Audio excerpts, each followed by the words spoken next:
O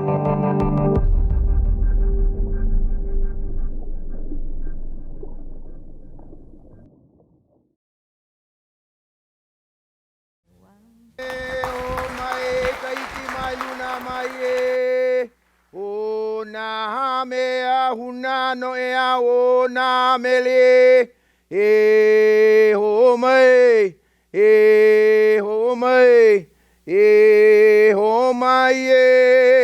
ho mai kaiki mai luna mai o na mea huna no ea o na mele e ho mai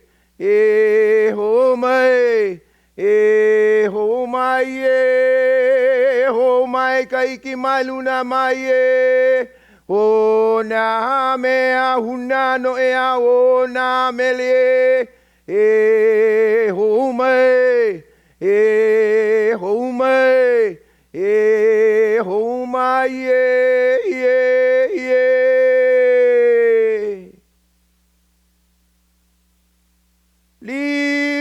Liu bali iko ko la lele ma kamakai o ka papalai he como ho ia maloko ina kapunu yo wahune la he anue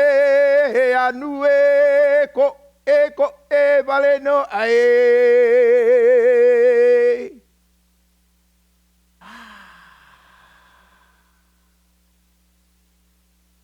Ia ie ke kanaka e kumu maloko he ana ewa kawaa ai ano kaukala o kale o he ano vale no ai.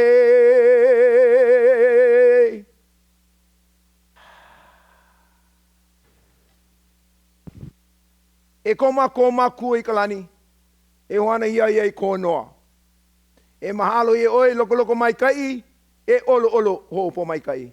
E mahalo ke akua, e malama i oi, e na kohana, 2017 Ocean GIS Forum. E mahalo i oi na amakua, e na amakua e mai kalaiki a kalakao mai o kupu i kalawai. E na amakua i ka hino akua i ka hino alo. E kia kau i kalani, nulu kalani, kaholo i kalani. E iau ko mako, e na ohana.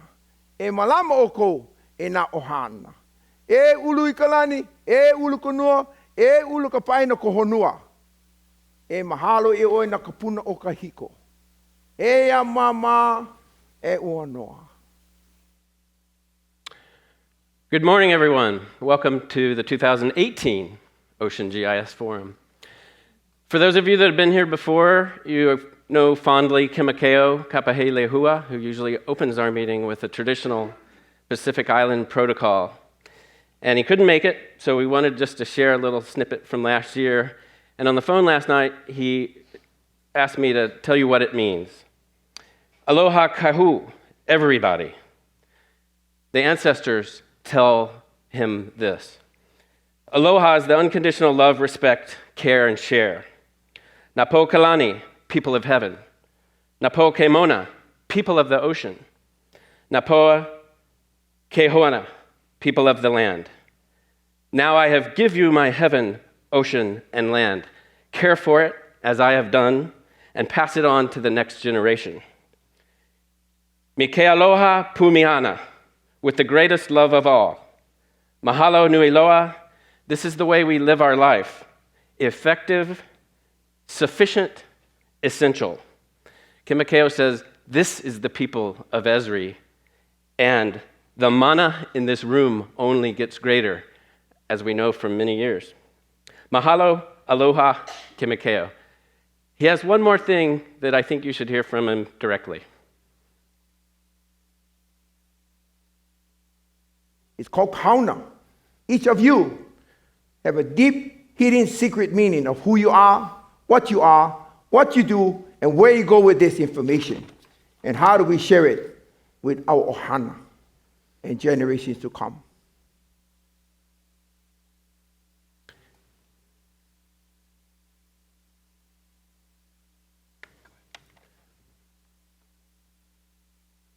All right, well, welcome again to the Ocean GIS Forum. This year's theme is why and how we map the ocean. What we've seen of years of community here is that the more we get to know one and each other and the technology increases, we begin to share this information gracefully and abundantly. So we're going to hear from all of our presenters not only why they're mapping the ocean, but how. Of course, we want to thank our sponsors, CPC and Smart Ocean, and Spire and QPS. They come together as a small ecosystem, actually, helping us process Bathy data with QPS, Smart Ocean helping take that data and put it into the ArcGIS platform, CPC out working for all the U.S. marine protected areas for NOAA's Marine Sanctuaries program, and Spire launching a collection of small satellites to do rapid data collection in your study areas. So thanks to all of you for helping us out. So without further ado, Jack's going to share a bit of Esri's ocean commitment. And he challenges me to tell you what that is. And what that is we're here. We want you to keep pushing us. And we want you to keep tolerating us as you guide through the platform. It's been a fantastic 5 or 6 years that this community is coming together. And we're here this week to share each other's commitment and appreciation. So, after almost 50 years, Jack has guided Esri through several technological transformations. We're moving through one as we speak. And Jack, if you could come up and share some thoughts with these folks, Thanks, we'll all Drew. appreciate it. Thank you very much, Drew. Thank you. Yeah. Thank you, ladies and gentlemen. Yeah. I deeply appreciate Drew's sense of both now but also history. And thanks very much for this way to introduce what we're doing. Context tells a huge story, doesn't it? I mean, you need context in your life. You need context to be able to do everything.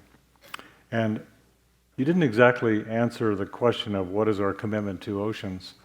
I mean, it's an interesting personal journey for me.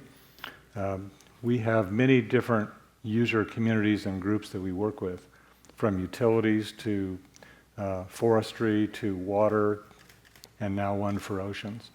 And in the adventure of creating technology that works, our focus has been to look at new technical trends. That's one of our big things. But another one is to listen closely to people who are using our tools and listen to what they need and want. That drives our technical development.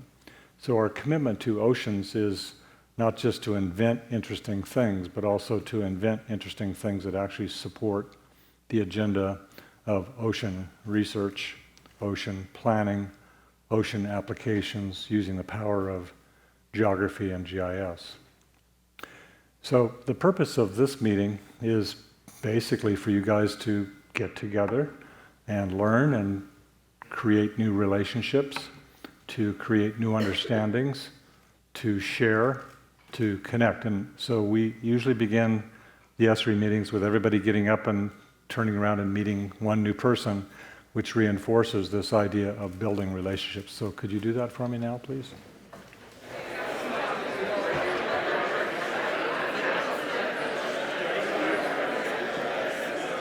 Thank you. Good. All right, good. Sit down. Shh. Quiet. Thanks.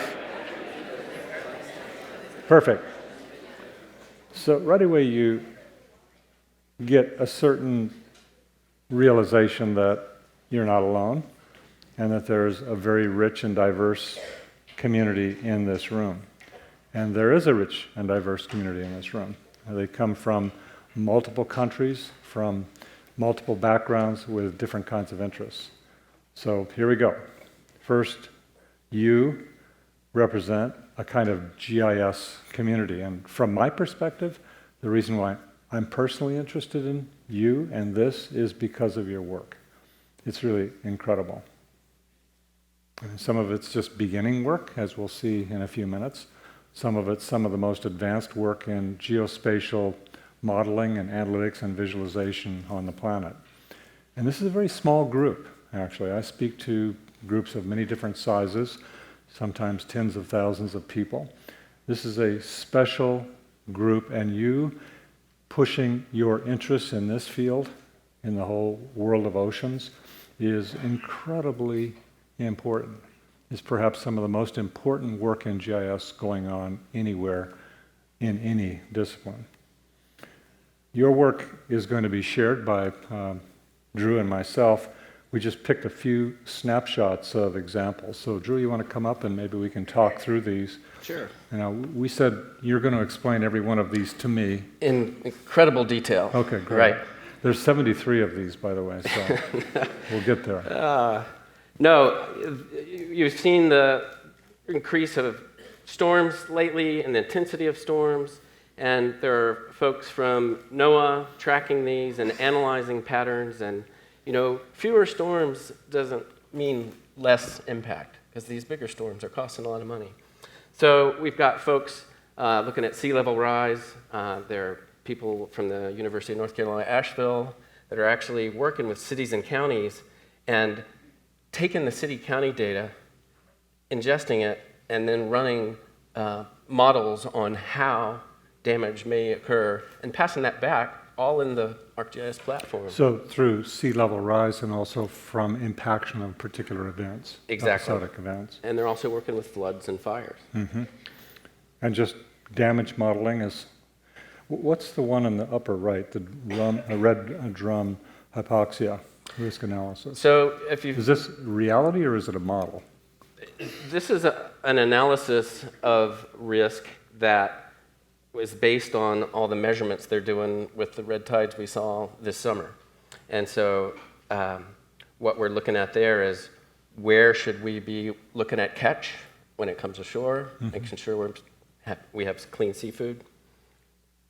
Okay, well, these are more in the area of conserving natural resources. So they start with simple things like this, seabed analytics. What is that all about? This looks to me just like a beautiful bathymetric map there. It is, and what people are doing now is starting to look at profiles, and when they're looking at the benthos, what is on the bottom? Because that dictates fish habitat and where we should be looking at expanding marine sanctuaries, for example.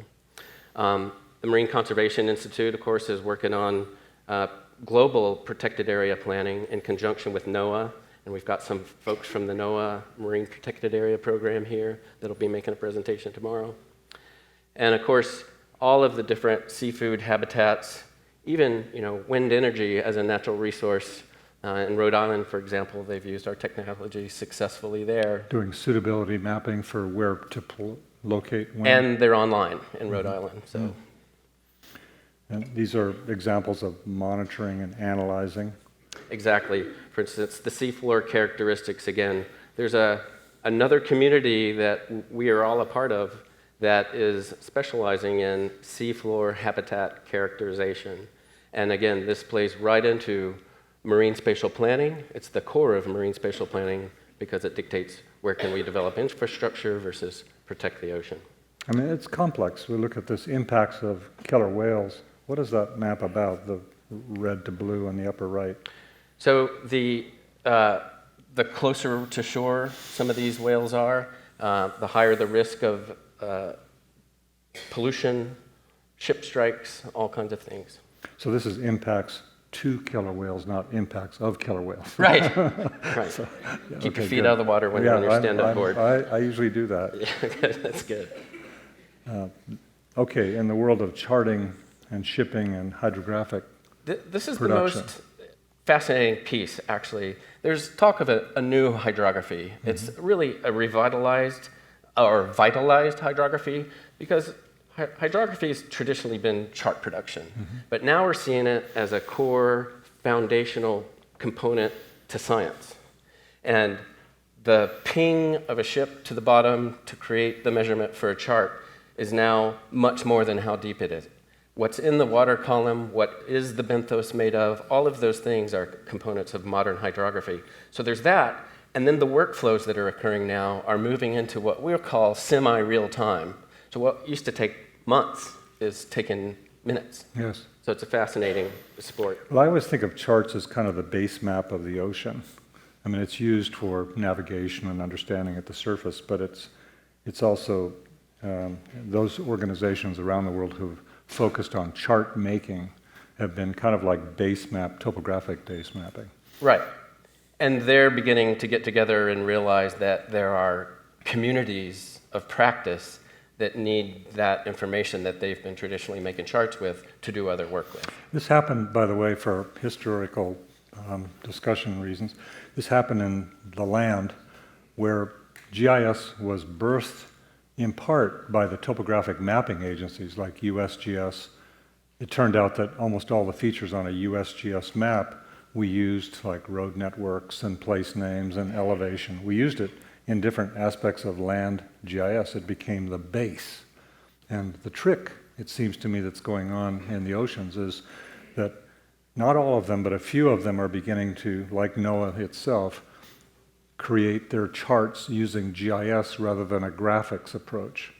And the residual result, as many of you might know, is that it results in a database that we can integrate other layers of information with and do analytics. It's kind of like a trick. You know, I automated my map, but I got a GIS. Yeah, so if we used to kind of throw away the DEM, and other people used to say, wait, we can use that. Yeah. In hydrography, that's occurring, and of course it's occurring where we can consume that as web services. And now it's changing around on the land where all these different measurement tools are measuring the contents of a USGS map. So they're rethinking how they make the USGS map. So I think that the same thing will happen when we talk about ocean GIS over time. I think so. You know, ocean GIS has been traditionally, you know, a little bit behind temporally than terrestrial GIS, but it's mainly because you can't see in the water. So now that measurements are catching up, so is ocean GIS. Ladies and gentlemen, I think the potential is here for building massive oceanographic GISs, but the community is quite small. And in part, the community is small because the applications are just beginning to be understood. And in a way, for me, that's what this meeting is about, is showing these applications. And we can show them to ourselves and get all excited, oh, that's cool, this is interesting. But the real next step, if I go back 40 years, 30 years, what happened in terrestrial GIS was that there was a kind of movement within the GIS professionals to be able to demonstrate their work to others, to write papers, to promote it, and it suddenly took off in a massive way. And this is my aspiration, is that the same kind of you will do that same thing with your oceanographic work. These are exploration ships. Yeah, just another example. A lot of these ships are carrying server technology aboard, bathy processing technology aboard. So they're bringing measurements in and processing it dynamically. And they're sending them home before the ship comes home. I mean, that's the big deal. So we're seeing data from MH370 as it was coming up from the seafloor. I see. So this is a big deal. This is kind of like putting GIS in satellites and doing the processing up in the sky and beaming down the results. Is that the idea? Well, that's what that little graphic is. It's the ship and the satellite and the receiver and the data coming off the seafloor are getting wired up. So these are distributed servers. In some cases. That can be dynamically brought together. And there's folks on really small ribs with a runtime version of desktop, just because I need to collect that data quick. Taking GIS to the edge, as they say. Exactly. Okay. And of course, the portals, you know, now NOAA, Nowcoast, is where I go as soon as I know there's a storm out there. This is all the data from all the different NOAA line offices all coming into what could be experienced as a simple viewer, but it's also a very complex set of ways you can run basic visual analysis right there from your house. Yeah, behind Nowcoast, the website, are distributed services that are coming up. Exactly. And for all of you developer types, there's a list of all the services in that application, and it's like a a la carte order of what you can consume in your apps, because it's all public. It's fantastic. Well, this last slide is story maps. By the way, we just broke a record. There's now over 2,000 story maps being made every day, and increasingly about the oceans. Nice. This is quite extraordinary. Yeah. We're seeing a lot of people come to GIS through this entryway through story. I want to make a story map. Great. And now the ability to get logged in and start consuming data to make a story map is getting easier and abundant. Oh, that's good. And this one, Goma, tell us about Goma. How many of you are here from Goma? Where's the Goma crowd? They're over here. They're all grouped together. They should spread out. They don't talk. Well, they did. Oh, so this is Goma is the Gulf of Mexico Alliance.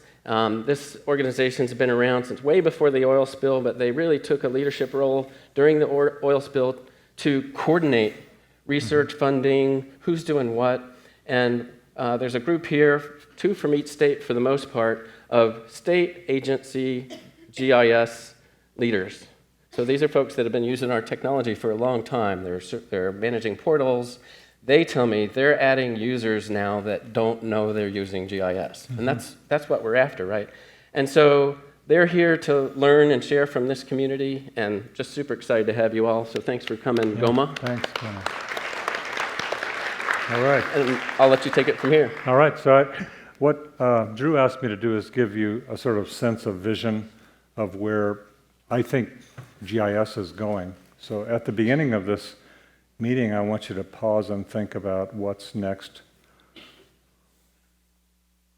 for our planet, for the oceans, what's next for your organization as it's working with the oceans, what's next for you personally, and then I'll also talk a little bit about what's next for technology.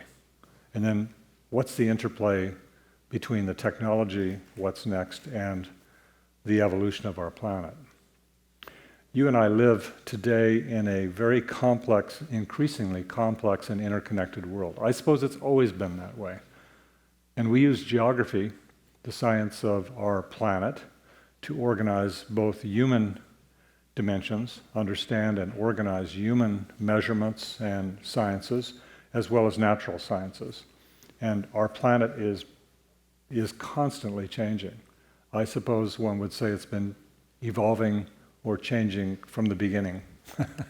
But today, the pace of that change, the pace of that evolution is accelerating. And that's driven by a number of things. One is acceleration of technology. One of them is more people, more human footprints. Lots of reasons why this is happening. And it's threatening our natural world. It's threatening the oceans for sure. We see it. It's also, some people suggest, threatening our very existence as human beings. And the evidence is clear, as this list shows. We see it with population and its footprint. We see it with increased urbanization footprints, pollution in the oceans, but pollution in the air. We see it in weird things like political polarization. All of that.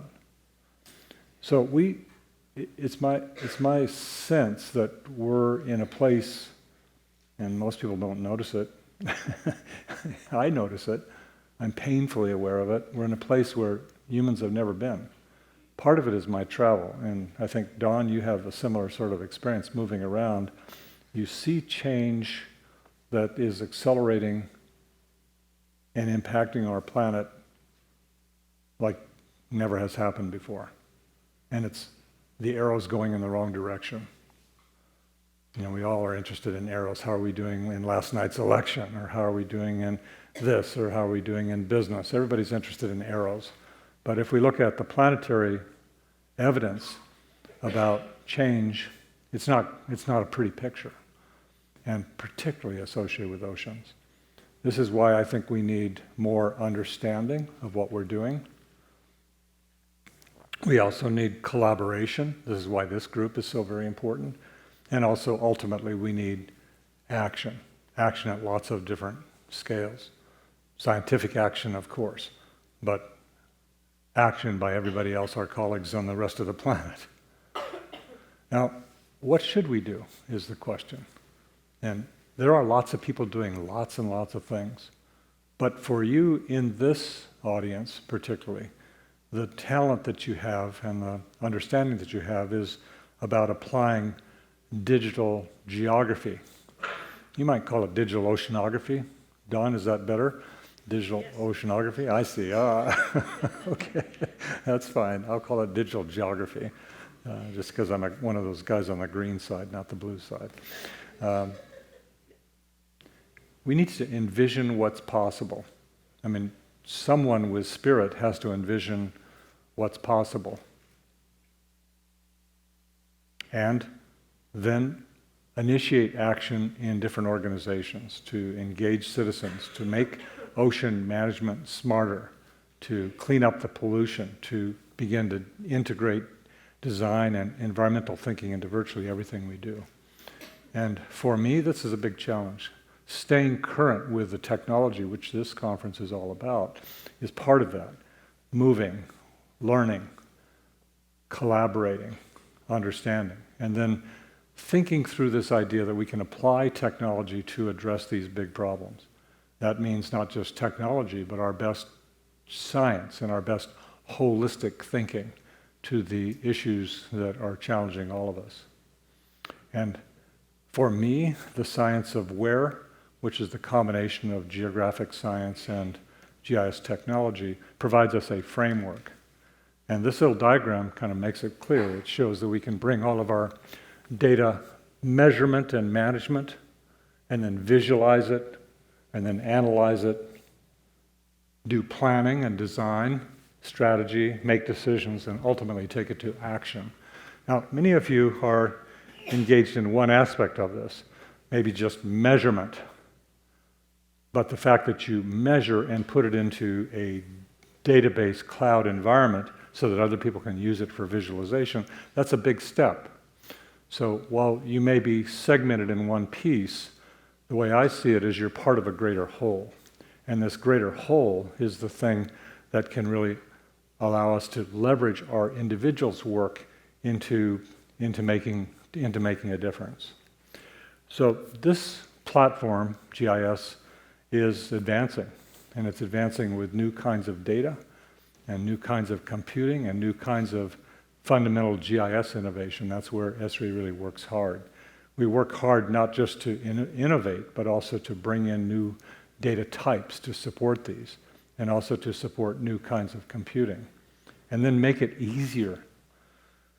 So as Drew mentioned, I've been around for a long time. I've seen a number of different technologies come and go, from mainframe to mini computers to workstations to PCs to servers. And the new pattern is this pattern called a WebGIS. This is much easier to use. It's much easier to fuse our data sets together. It's much easier to support the science of where. And this WebGIS is being fueled, as I mentioned, by new kinds of data. And some of these are unique to the oceans. And it's being fused by new kinds of computing and communication networks so that we can support distributed computing, for example, on ships, but still have them connected to a larger distributed GIS for the oceans.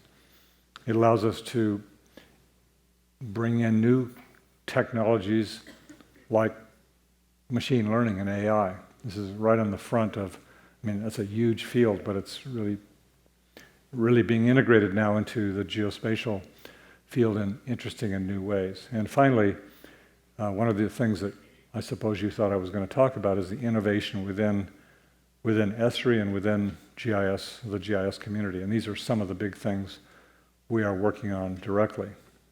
But let me just say that all of this is resulting in a new kind of pattern of GIS. And this new pattern is services-based. And those of you who are technical in one sense or the other will understand what I'm saying. Services from a server or from a cloud and their connection to clients like a browser or a cell phone or a device or a command and control center, that's a different relationship than the traditional client-server connection where the client is directly working with the data. How many of you understand what I'm talking about here? That's really good. I'm so happy. My job suddenly just got easier. I can go faster. Services-based connections between clients and servers means that I can have distributed servers all over the internet, and I can bring them into my virtual GIS and then integrate them by mashing up the distributed services and create new information products, do analytics, and then share them with others and collaborate with others all around this web cloud environment. So that means web maps become an essential ingredient. The map is not just like a web Google map. No, it's a map that has all the information, links behind it to the core distributed data. And I can use it on any device, in a browser, on an Android device, on an iOS device. I can tell my story through a map. And apps, the complement of the maps, can mean that I can take it to a story map like some of the examples that Drew described, but also into the boardroom, onto a dashboard. I can let people understand all the way to the top, the highest levels of government, what's going on with respect to the phenomena that I'm measuring. And Earth observation, this is huge.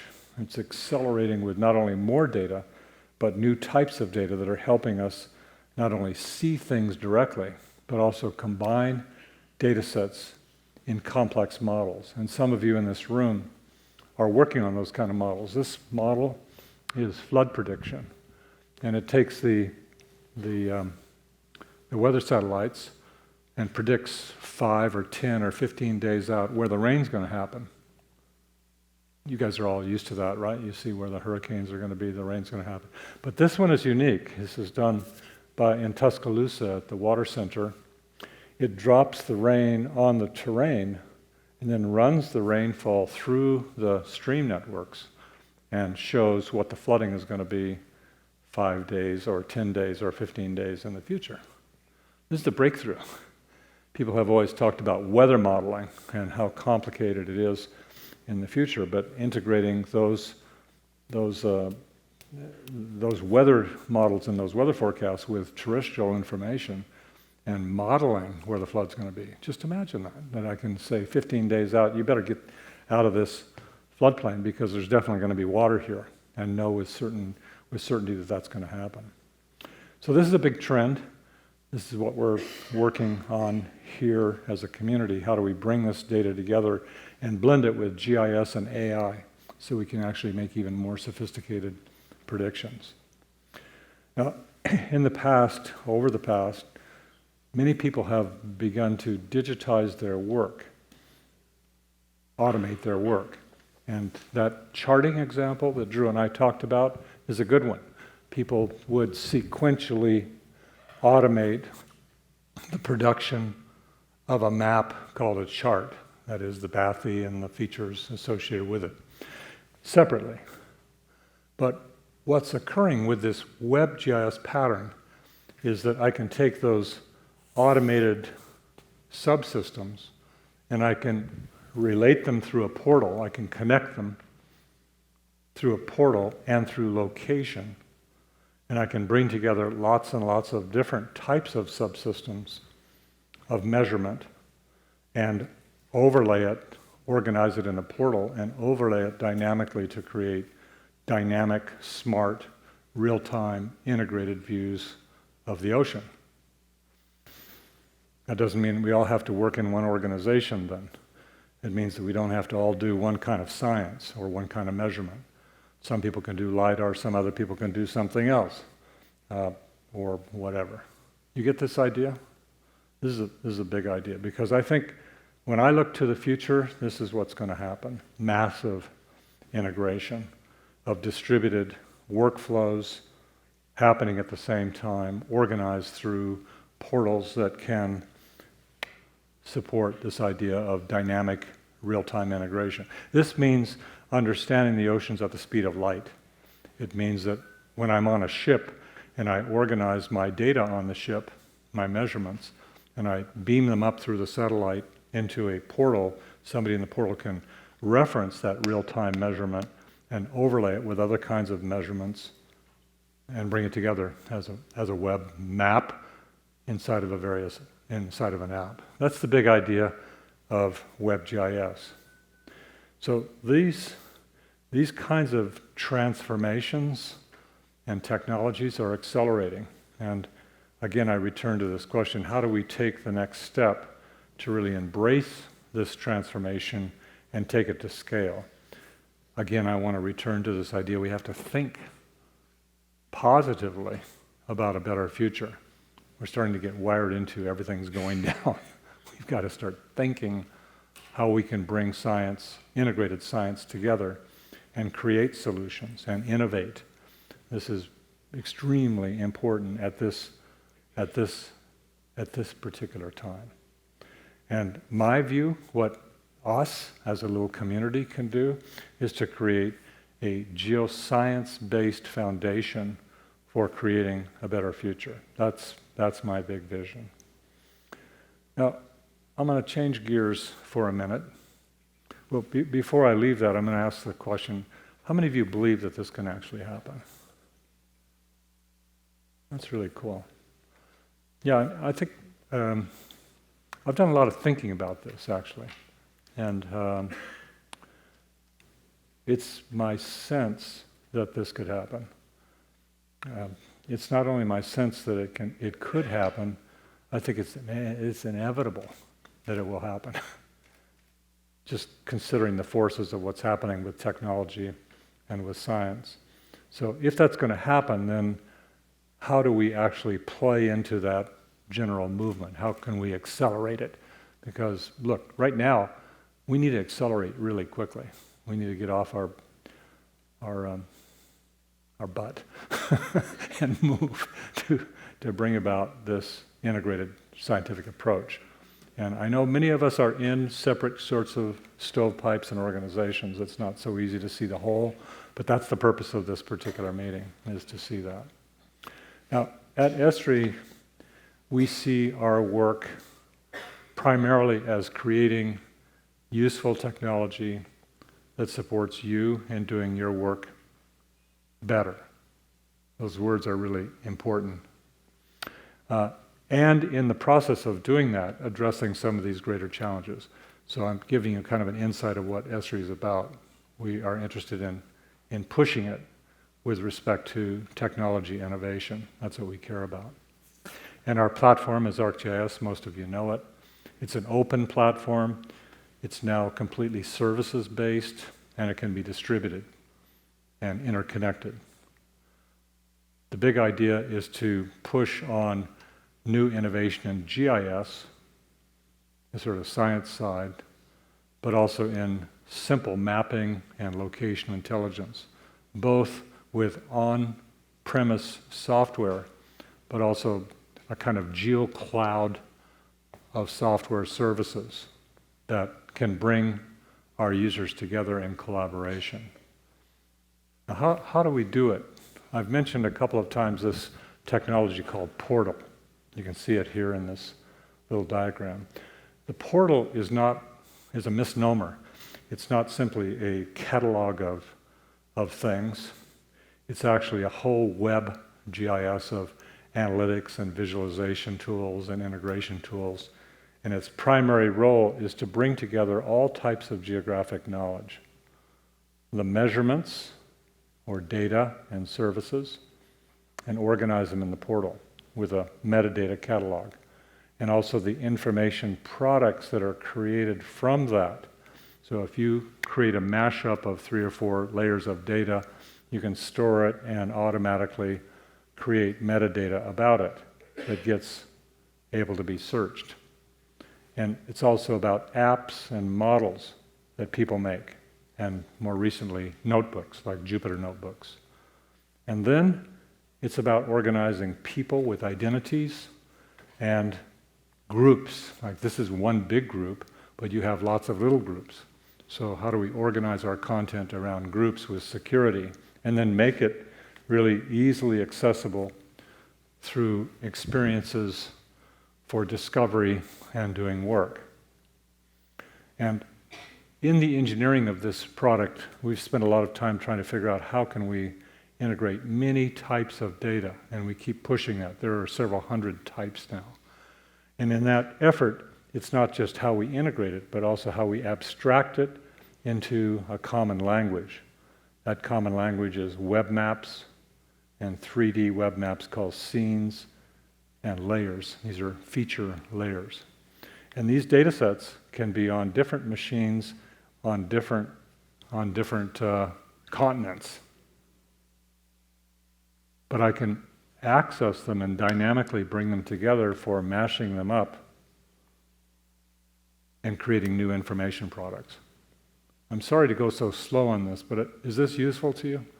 And this is such an important concept that we can take heterogeneous data, all the different types of data from the ocean.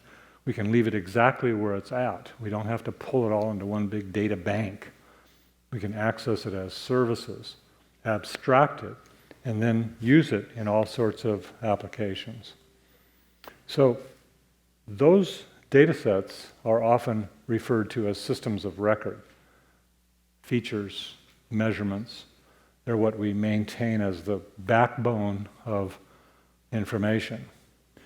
Inside of ArcGIS, it's also a kind of system of analytics or insights. I can explore data and model data and predict information.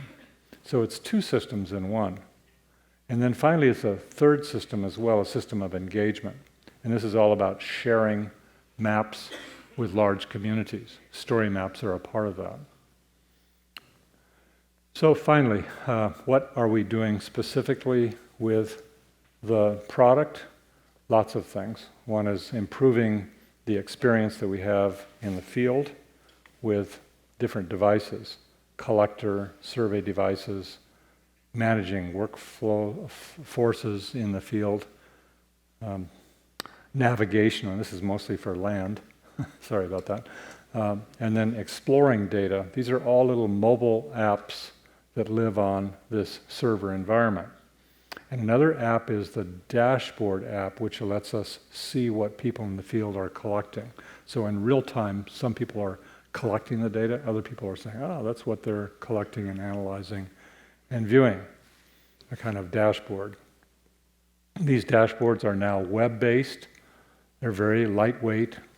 I can create a dashboard about just about anything in about 15 minutes by just taking a few components and arranging them, connecting them to real-time services. And then there's the ArcGIS content. In this organization, we spend about $60 million a year assembling a large living atlas, a library of atlas of information, and increasingly that information is about characterization and applications in the oceans. This is sometimes referred to as the living atlas, and you can see some of the real-time observations and imagery data sets that have been assembled here. Base maps for the ocean are a big thing. Smart mapping is a capability that can work on this platform, so I can create really beautiful maps without being a great cartographer. This is the whole idea. Can we put in two rules? Okay, yeah. He's not a great cartographer. Paul, are you a great cartographer? No. Yes. He is? Is he the one? We work together. Okay, so they work as a team. Look, smart mapping says that I can take the rules of a great map maker and really express them as a machine would do given a set of data that comes from anywhere.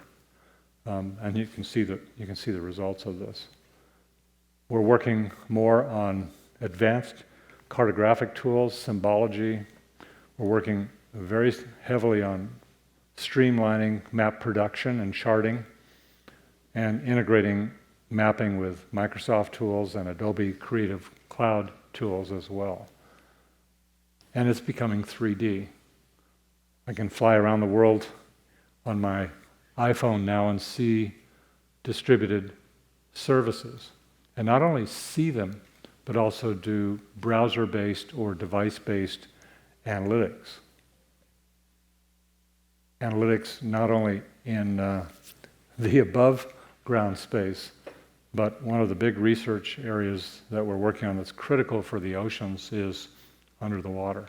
This means voxel work, 3D interpolation, 3D visualization, so I can peel open the digital measurements under the water and explore them in time and space. Speaking about time, one of the big research efforts here is temporal data. And the products here that we support are something called a GeoEvent server, which takes real-time sensors and processes them and displays them or alerts when there's an issue that's happening in the real-time stream. This real-time data can not only be visualized with dashboards or done with analytics, or analytics done with them and seen on any device, but the real-time information could also stream into a technology called the GeoAnalytics server, which is all about managing very, very large volumes, billions of observations, kind of data lakes of observations that we can then go back to and analyze with spatial temporal analytic tools. Imagery is a significant piece of ArcGIS.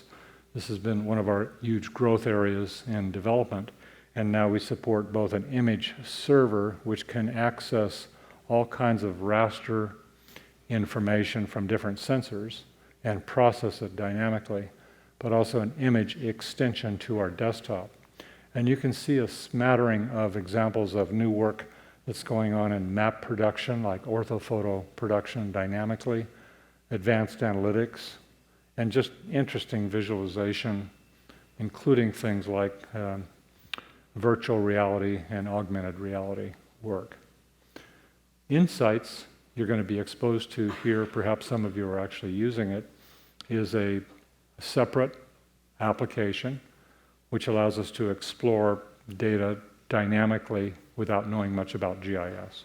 I can drag and drop things like spreadsheets and see them in maps or see them in charts and explore information. This is different than our traditional geoprocessing work. It sort of complements it. It allows us to see and explore work, actually have anybody explore work. The advanced efforts here are in link analysis, linking things at one location to things in another locations. I don't have very many examples of this, but think gangs. You know, gangs are really organized with a gang leader. Well, I can explore the behavior of a gang and their activities through linked charts. How do we take that same kind of thinking and logic into animal groups or species groups into the ocean? 40 people were at a workshop. Okay, how many people went to the workshop yesterday for an Explorer? Was it interesting to you? I mean, does it have real value? I mean, yeah, the idea of using insights. Yes. It's great. I've been taking more and more pollution data in oceanographic environments and trying to figure out relationships between ocean parameters and pollution. Yes. And I think these tools have that. Well, our classic tools, there's now over 1,200 of them, are basically batch analytics, spatial temporal analytics. And I'm contrasting insights against these traditional analytic tools. Here we're doing lots of work. Don't think we're laying off of this. I mean, this ability to handle very, very large data sets, a few 100 billion observation points, is not trivial. And we're continuing to do advanced work in that. But what I'm hoping is that we will also open up this other world of exploratory spatial analysis with the insights world. The last big analytic tool I'm going to describe is AI and machine learning.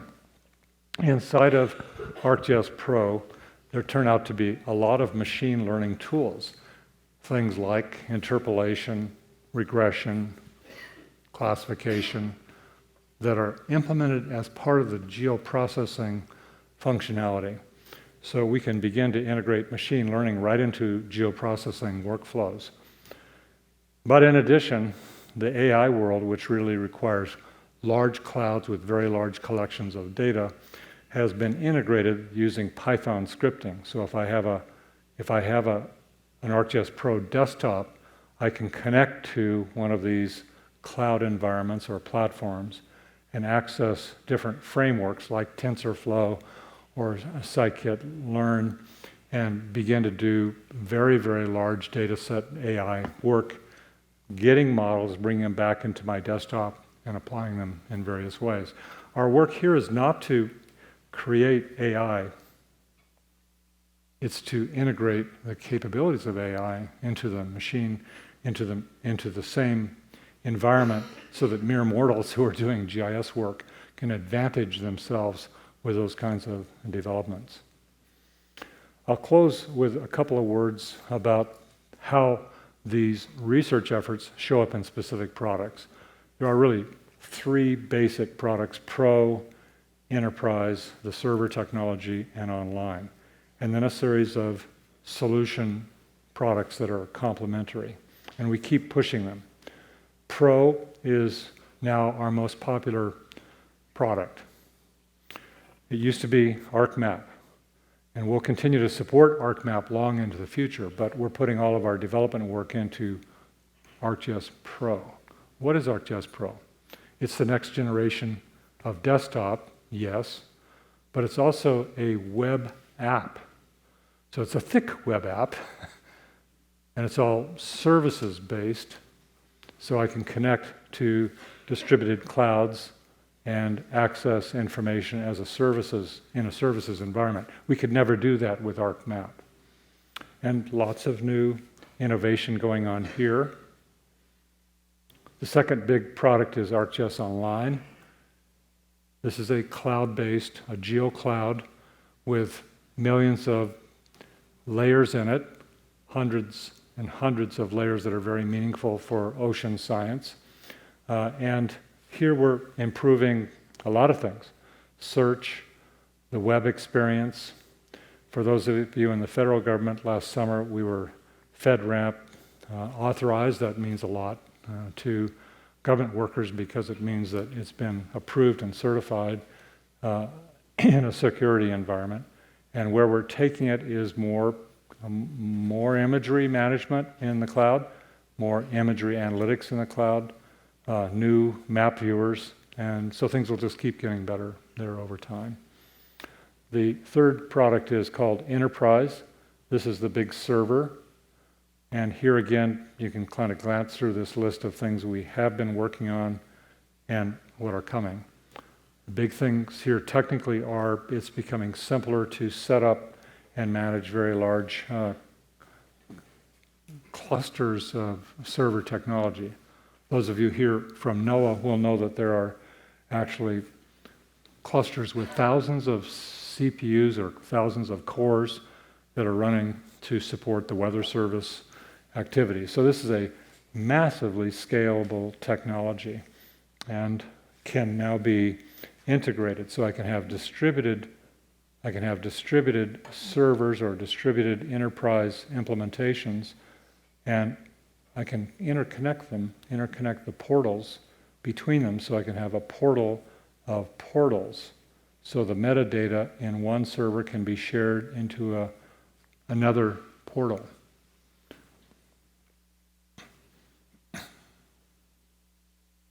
This actually realizes this idea of an SDI for the oceans. If we said, each of the separate agencies, organizations that are doing measurement, whether it's very small or whether it's very large, can actually collectively register the endpoints, the REST endpoints of their content into a portal of portals. It means, wow, that we can actually use each other's information dynamically.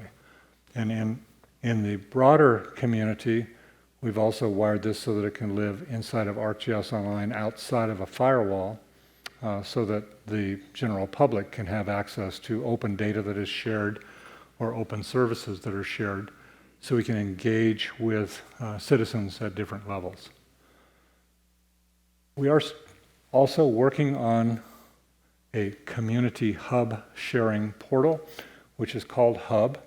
This is all about organizing open data around policies, policy initiatives, with community access, free access by citizens that can allow us to show these dashboards out to citizen communities. Anyone interested in this kind of tool? A few. This is, I think, the next step in GIS. It's like GIS for all of society. And how we organize that, I mean, we can talk about the idea abstractly, but how we organize that, I've basically given you the clues. Technologically, this is starting to occur very rapidly in cities. I expect that within a year or two, this will start to happen at a national or even global level. Now, the UN is actually setting this up for their global sustainability goals, the SDGs, where they're taking each country's indicator information, serving it out through a server into a UN portal, which will be a hub that can report how we're doing at a planetary level about different issues, different initiatives like loss of forestry or women's right or education or water pollution or all, what? Healthy oceans. Healthy oceans, exactly right. Number 14. So what's next for us? We'll just continue and you'll see this during the next couple of days, pushing the base technology with new innovations in things like augmented reality, and the big one I think for you is the whole voxel data model that allow us to bring together oceanographic information in various ways. I think well, again, welcome here. Our purpose is to serve you, and I'm especially excited about this particular community, as I've said a couple of times, because I think it's incubating something that is going to be foundational and important, looking at the future in a big way. Why?